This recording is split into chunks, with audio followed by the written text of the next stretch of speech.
The Financial Survival Network, helping you survive and thrive in the new economy. Go to CarrieLutz.com and sign up for 30 free micro trainings on financial survival. 1490 WGCH, this is Carrie Lutz, and you're listening to the Financial Survival Network. So if you're wondering if failure in America is acceptable, if you're wondering whether capitalism can work when there is no such thing as failure, certainly for the too big to fails, then my next guest, Francis Cianfrocca, can bring some illumination to the subject because he's a businessman and an investor, and he's had more of his share of both than you can imagine. Francis, welcome. Thank you, Carrie. Great to be with you. Hey, it's really good to have you here because you're a real person. I've read your writings pretty extensively on the internet, but you're out there involved in business, and you see kind of the corruption of capitalism firsthand. What's your take on what the country's going through now? I think that, well, I look at, I look at business conditions.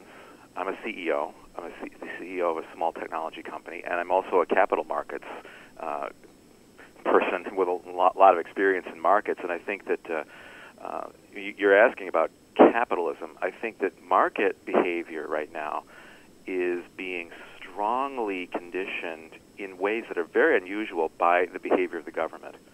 I look at the normal things that drive markets and business together, both of them, and I think the fundamentals don't really mean that much anymore because there's so much impact from the macro environment.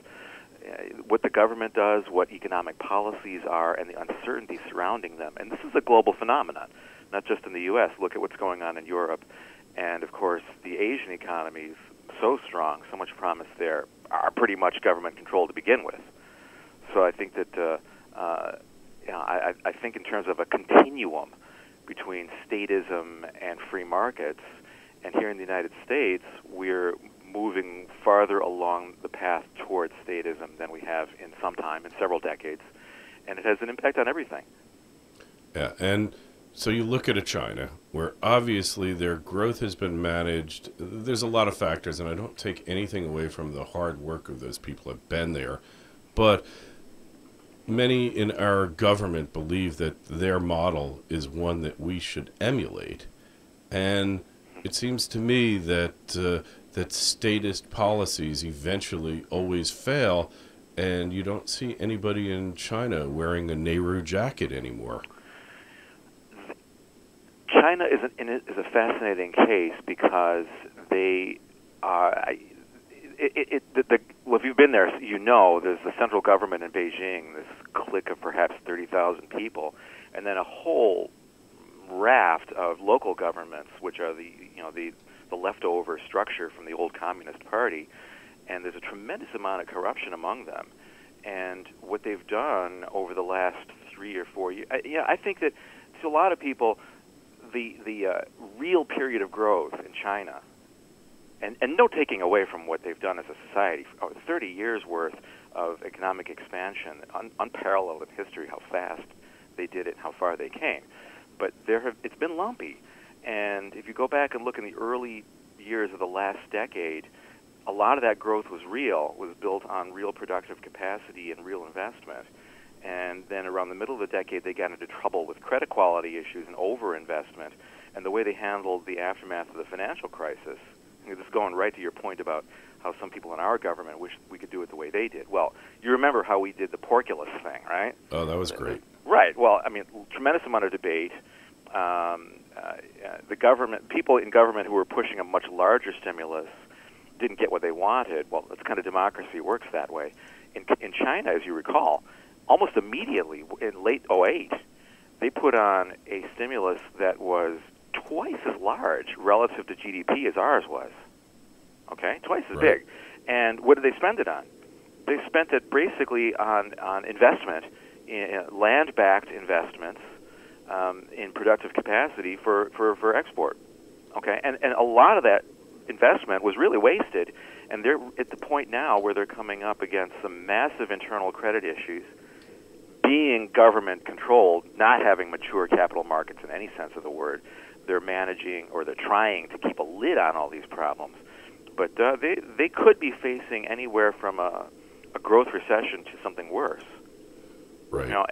Your point is, do you have the government actually drive the economy? Well, what they've been trying to do, they've been pursuing a policy of becoming the world's manufacturing base.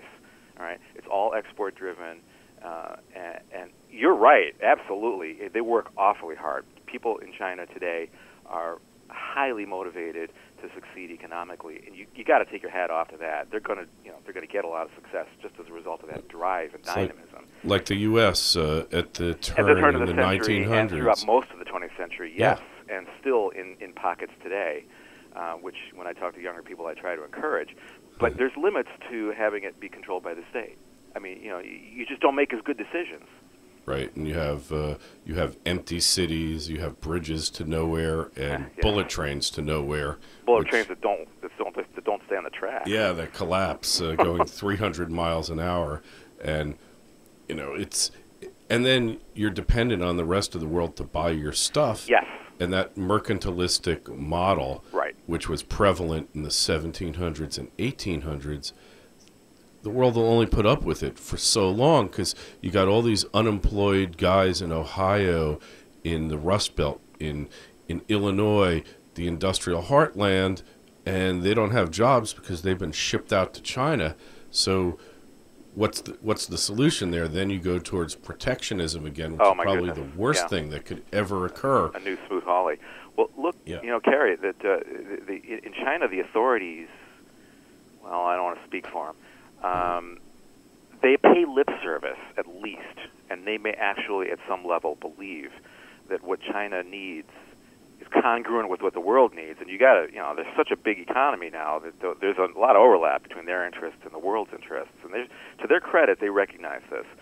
The drive within China and among people who try to tell China what to do is make them a more consumer-oriented society. Okay, have more of their GDP be based on consumption rather than investment. Our investment is like 10% or something like that. Consumption in the U.S. economy is close to 70%. China investment is more than half, right, and consumption is about 30%. So, what I see happening is not a whole lot. Okay, the big question is, can they execute on this? And I don't think they're going to have. I think they're going to have a lot of trouble doing it, and they're going to frustrate a lot of people's expectations. Yeah, I don't see that they're going to be able to go to a full consumer-led economy. You got into one of my pet peeves here, Francis, and that is consumers. To me, like, being called a consumer is like blasphemy because we should be producers. So what you said there is basically in China they're producers. And they save. Yeah, they save because there is no reliance on the government. They have no expectation that when they hit 65, the government's going to take care of them. When they get sick or their relatives get sick, that the government's going to be there writing checks. And it's a whole self-reliance, even though it's a statist-dominated society. Yeah. At that level, there is no government interfering and basically buying votes. They don't need to buy the votes. So in some regards, you have to give them credit that they've gone beyond, or maybe they've gone back. Maybe it's really a kind of atavistic thing. They've gone back to our past, our industrial revolution, and kind of taken, put a more modern spin on it, I guess. I think that one of the key things about, and I'll talk all day long with you, and I know you can, about the problems of how the United States government the federal government is getting mixed up in our lives and in our economy. But the one thing that is unique about America is our government is us. Okay, ultimately, and it's a messy, inefficient process, but ultimately they're going to do what we vote for. And in China and most of the rest of the world, that's not true at all.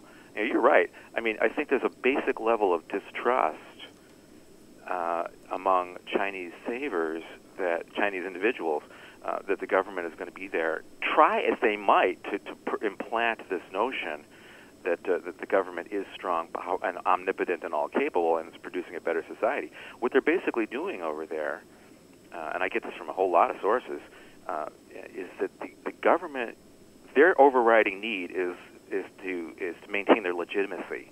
Okay, it's a transaction between the people and the power elite, which is not like the way the United States works.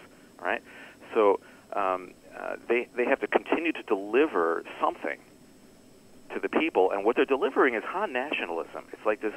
You go to China, the government is working to fan a sense that China, the Chinese people, the Chinese nation, is ascendant, is strong, is dynamic, and they're just trying to create this nationalistic feeling, and they're doing it by delivering economic growth. They're also delivering income inequality, and the stresses are going to pull at them, and it could be very, very challenging for them. In a way that the United States, because of the way our society and our government is constructed, we don't face that kind of pressure. We're in a lot of trouble right now economically, but at the end of the day, our society tends to pull together rather than apart.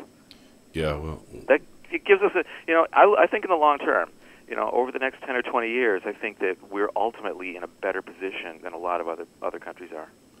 That could well be the case, and right now it's really, these are the worst of times in a lot of regards. Yes, indeed, I agree with that. We see, these Washington really getting disconnected from the will of the people, and losing the consent of the governed, and as a result, they're going into this bunker mentality. I don't know if you caught this thing, but NSA is building like the hugest domestic spying center in Utah right now that's going to monitor virtually every email and conversation in the country, and they've broken encryption, so there's no privacy anymore.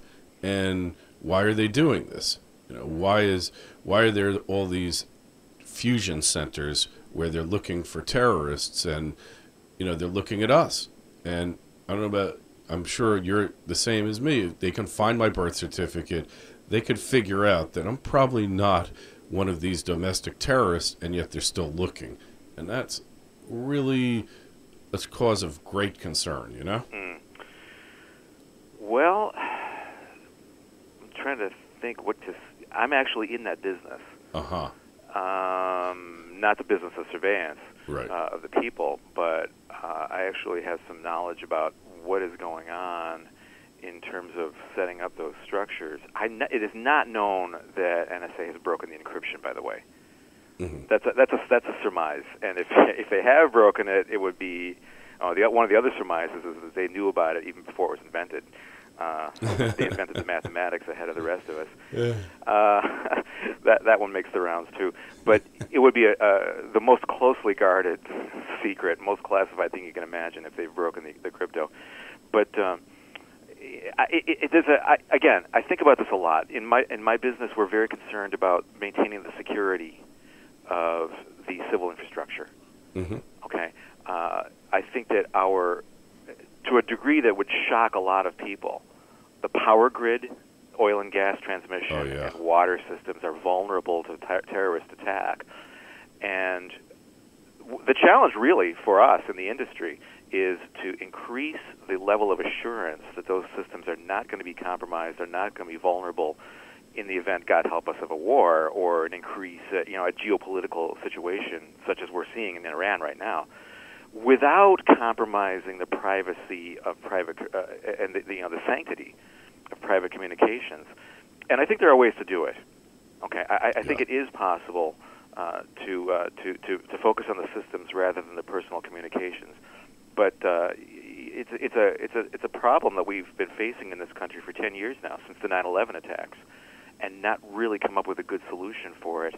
And frankly, I think a lot of people who supported the current president when he was running for office in 2008 sort of assumed that he would dial back the intelligence gathering activities against private citizens, but he hasn't. It's the opposite. It's the opposite, right? So I'm sure there are plenty of people who are surprised and concerned about that. Absolutely. It's an unsolved problem, really, Kerry. It's like we the last thing. I mean, God help us. Can you just imagine if a nuclear plant has an accident that turns out to have been triggered by a foreign terrorist.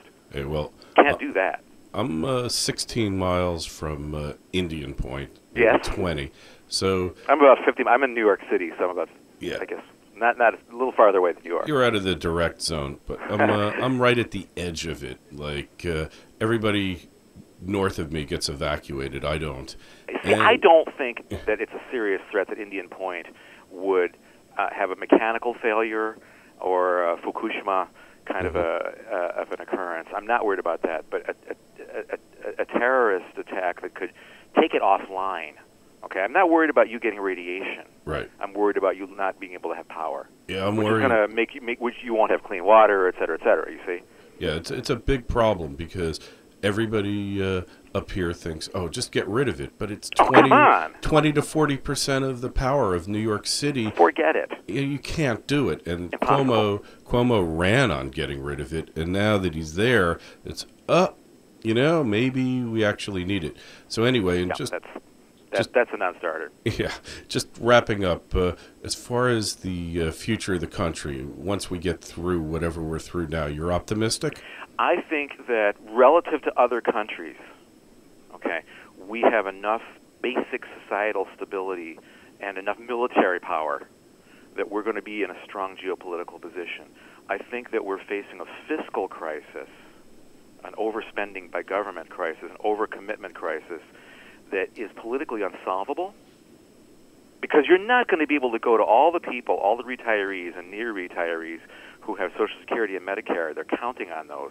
We are not going to be able to roll them back in any significant way. I don't believe that the political system can do it. Nothing like the Ryan plan or the Simpson-Bowles plans are going to get enacted. Therefore, we face a tremendous amount of drag, because that's resources that are going to go into less efficient sectors of the economy, and they're going to go there because we have no choice, and that is just going to produce stagnation effects on the rest of the economy. And I think we're seeing that now. The reason why, we're not in a recession.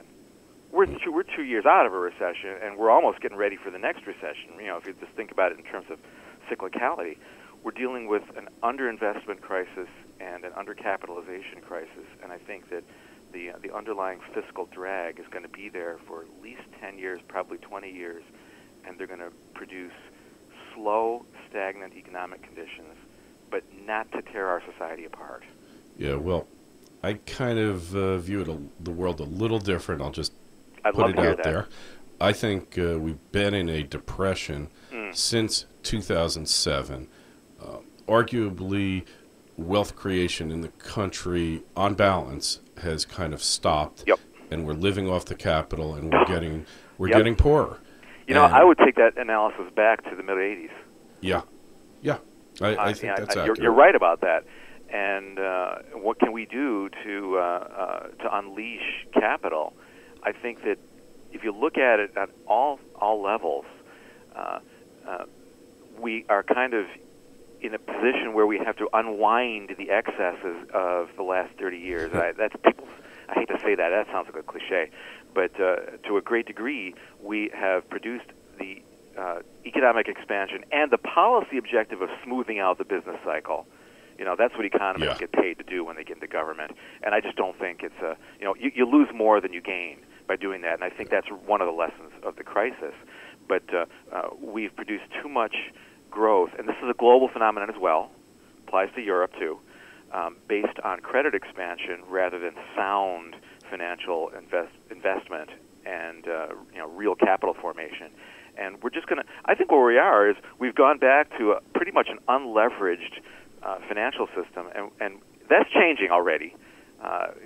Some of the leverage is starting to come back, and some of the problems are starting to come back.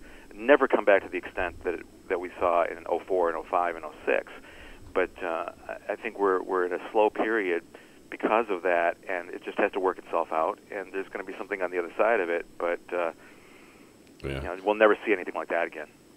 It's a good thing. My feeling, like all these promises that government has made that are unsustainable, the system has to collapse and dramatically reinvent itself, because it's like Jerry Ford once said, I think he was paraphrasing Barry Goldwater, but the government that is big enough to give you everything you want is powerful enough to take away everything you have. And it's funny because you mentioned before that the mood among people today is not mistrust of government. Well, that's probably a healthy response to what they've been seeing. So maybe we lower our expectations some, then we could maybe get to a better place. But again, as I say, the big overhang that faces us from the policy perspective is not financial reform or financial regulation. It's on the fiscal side. And I don't think we solve it. I just don't think we'll be able to come together, which means we have to live with it. Yeah, which means inflation, which means a lot of bad things here. Yeah, well, inflation or what Carmen Reinhardt is calling financial repression, which is another form of the same thing. But yeah, basically we have to take a huge pile of fiscal debt and make it go away somehow, which means we have to eat it. Yeah, well, that's why we have bankruptcy. But for another day. Hey, yeah. Thanks for being on the Financial Survival Network. And hey, if anyone out there, if you want to listen to the show, download it. We're on iTunes. You could go to kerrylutz.com, just sign up, and you can download any show. And Francis, it's really been a pleasure. Well, I appreciate it. It's been great to be with you, Kerry. And it's good to have somebody who's not just in the business of prognosticating, who's actually out there in the real world trying to make a buck, trying to make your company succeed, because you know what's really going on out there when you need a permit, when you need a government approval for something, and they try to drive you nuts to get it. So important. So, hey, we'll have you back on again in a couple of months. Good luck with the company. All right. Thank you so much. Have a great day.